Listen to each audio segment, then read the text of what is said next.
Hi, I'm Rick, the Rockhound Realtor. Feel free to click on the links below and follow us, and subscribe, and check out our links to our real estate business. And real estate is what sponsors all of our rockhounding tours that we do. So feel free to follow us and send us real estate questions in business. Appreciate it. Thanks. All right, streak is another common test for identifying minerals, but it can be a little tricky sometimes. So you can have a lot of minerals that have the same streak, which makes them completely useless for doing a streak test. For example, chromite, hematite, chromite and franklinite have the same streak, black, along with chalcocite and a few other minerals. And so it makes it useless for that. But other minerals that appear black do not leave a black streak. So I'm just going to go through a couple real quick. Here is a piece of chalcocite.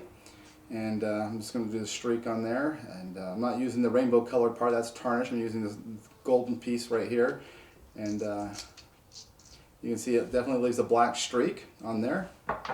This is a piece of silamine from here in Utah that we just recently went and collected. You can see it also leaves a black streak. So using streak to identify these two separately would not be a very good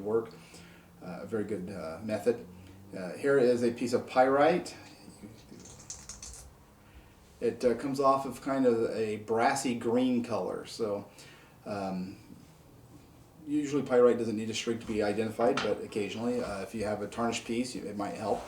So streak is basically you're taking a powdered sample of it, of the specimen, and using a streak plate or a piece of unglazed porcelain tile. So other minerals, cinnabar, this is a big chunk of cinnabar. Cinnabar does leave a nice red streak.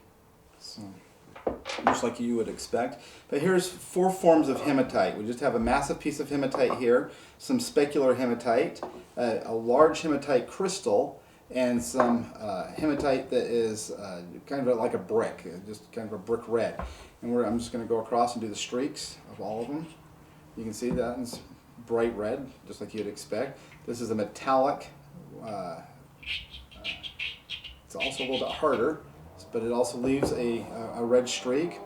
Here is the specular hematite. Specular hematite is made up of just millions of microscopic little blades of hematite. Again, about the same. And here's a piece of massive hematite. They're all pretty much the same red streak on there. So to clean your streak plates, just wash them off. You can just put them in the dishwasher or just use some soap and water and scrub them off. So you can reuse them over and over and over again. Eventually they become so contaminated that they don't work very well, and you just throw them away and get a new one. You can buy them, usually you can buy them at Home Depot or any scientific outlet.